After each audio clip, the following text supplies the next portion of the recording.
별로 하는 것도 없는 것 같은데 막상 턴키 업체에서 견적 받아보면 가지고 있는 예산으로 턱도 없는 금액에 놀라신 분들 많을 것 같아요. 그런데 정말요, 요즘 인테리어 가격이 미쳤어요. 인건비는 코로나 때보다 대부분 20% 정도 올랐고, 자재는 뭐 말해 뭐 하겠어요. 아마 지금 받으신 견적이 가장 저렴한 견적이 될 거예요. 그래서 많은 분들이 셀프나 반셀프로 해볼까 하시잖아요. 지금 이 영상을 보고 계신 여러분들처럼요. 그런데 저도 이번 영상을 위해 찾아보면서 느낀 건데, 막상 자료를 찾아보면 셀프 인테리어를 알려주는 사람들은 오히려 전문 지식이 없는 일반인들이 주는 정보들이 대부분이더라고요. 본인들이 했던 방식으로만 알려주는 정보가 모두에게 적용할 수도 없고 잘못하면 위험할 수도 있겠다라는 생각이 들었어요. 그래서 직원들 교육을 위해 정리해둔 인테리어 매뉴얼을 셀프 인테리어를 희망하시는 분들에게 조금씩 알려드리면 어떨까 하는 생각에서 앞으로 영상을 만들어 보려고 합니다. 저는 20대 중반에 인테리어를 시작해서 15년 동안 수백 개의 현장을 진행을 했고요. 지금도 진행하고 있습니다. 앞으로 드릴 좋은 정보들 함께 하시면서 여러분의 소중한 돈과 시간을 아껴드릴 수 있도록 노력하겠습니다. 오늘은 그 첫 번째로 셀프 인테리어나 반셀프 인테리어를 계획하시는 분들 중에 절대로 하면 안 되는 상황과 유형 5가지를 설명드려 볼게요.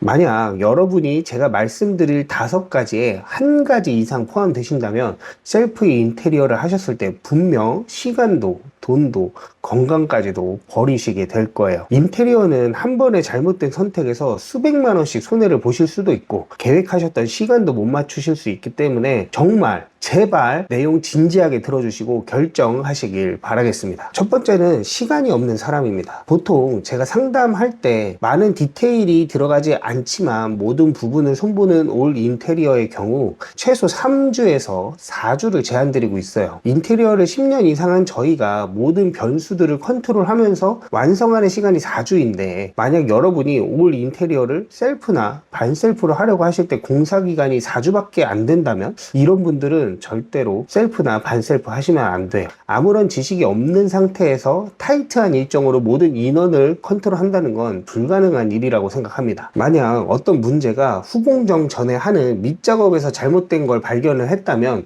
이후 공정에서도 문제가 생길 수 있고요. 이사까지 문제가 생길 수도 있어요. 제가 생각하는 올 인테리어 기준 셀프 인테리어를 하시려면 최소 8주 이상 여유가 있으신 분들이 하시는 걸 권해드려요.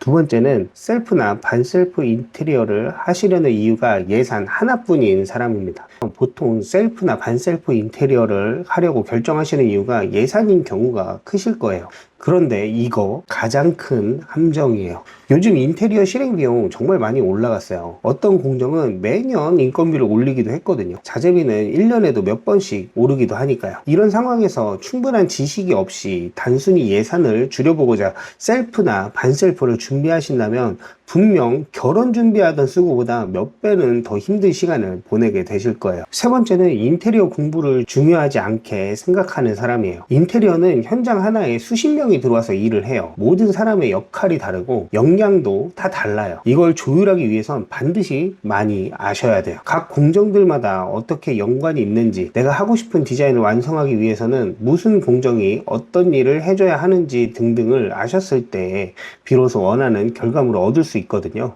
만약 여러분이 현장을 진행하면서 해결해야 하는 문제가 생긴다면 해결하는 방법은 결국 돈과 시간이에요. 적게는 몇백에서 많게는 억 단위도 들어가는 인테리어인데 공부도 없이 시작하려고 하시는 건 절대 반대예요. 만약 인테리어에 대해 공부를 하신다고 한다면 공사 전 최소한 한두 달 전부터는 하루에 2~3시간씩 시간을 투자하세요. 체계적으로 정리도 하시고요. 셀프 인테리어 하신 분들의 영상이나 자료보다는 현재 인테리어업에 종사하는 분들의 영상들과 책을 보시면서 정리하시면 성공 확률을 조금 더 높이실 수 있을 거예요. 네 번째는 평소에 결정을 잘 못하는 사람이에요. 인테리어는 내가 원하는 집을 만들어가는 과정이잖아요. 보통 인테리어를 마음 먹는 순간부터 인스타나 블로그, 유튜브를 엄청 찾아보게 되잖아요. 그럼 마음에 드는 사진들을 볼 때마다 이것도 하고 싶고 저것도 하고 싶고 뭐 그런 것 때문에 결정을 못 하시는 분들이 정말 힘든 클라이언트거든요. 여러분이 결정한 디자인을 위해 필요한 공정과 내용을 정리하는 것도 버거울 텐데 매번 바뀌는 마음을 가진 분이시라면 정말 제발 절대 셀프나 반셀프 인테리어 하지 마세요. 나중에 조금씩 알려드리겠지만 단순히 천정 속의 마그네틱 조명만 생각해도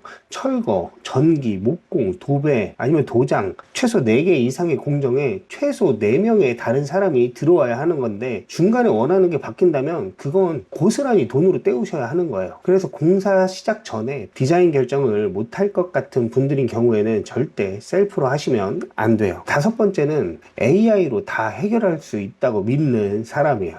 인테리어는 100% 사람이 하는 일이에요. AI 기술이 좋아져서 단어만 넣으면 원하는 디자인을 사진처럼 만들 수 있기도 하지만 결국 그걸 표현하는 건 사람이거든요. 그리고 경험상 AI가 알려주는 인테리어 공정에 대한 솔루션 중에 실제로 적용해 볼 수 있는 경우는 20%도 되지 않았어요. 히든도어 하나만 하더라도 표현하는 방식이 여러 가지고 거기에 맞춰서 필요한 자재도 다양하거든요. 고객님들에게 요즘 들어 많이 말씀드리는 게 제발 AI에 질문하지 말라고 말씀드려요. 현장의 컨디션도 모르는 상태에서 주는 답변은 그냥 헛소리거든요. 제발 AI만 믿고 해볼까? 하시는 분들 절대 하지 마세요. 자, 셀프, 반셀프 인테리어를 하면 안 되는 분들 정리해 볼게요. 공사 시작부터 이사까지 일정이 타이트하신 분, 셀프로 하시려고 하는 이유가 예산 한 가지이신 분, 하루 2시간씩 인테리어 공부를 하기 힘드신 분, 평소에 결정을 잘 못하시는 분, 마지막으로 AI만 있으면 할 수 있다고 생각하시는 분들, 위 5가지 유형에 하나라도 포함되는 분들이라면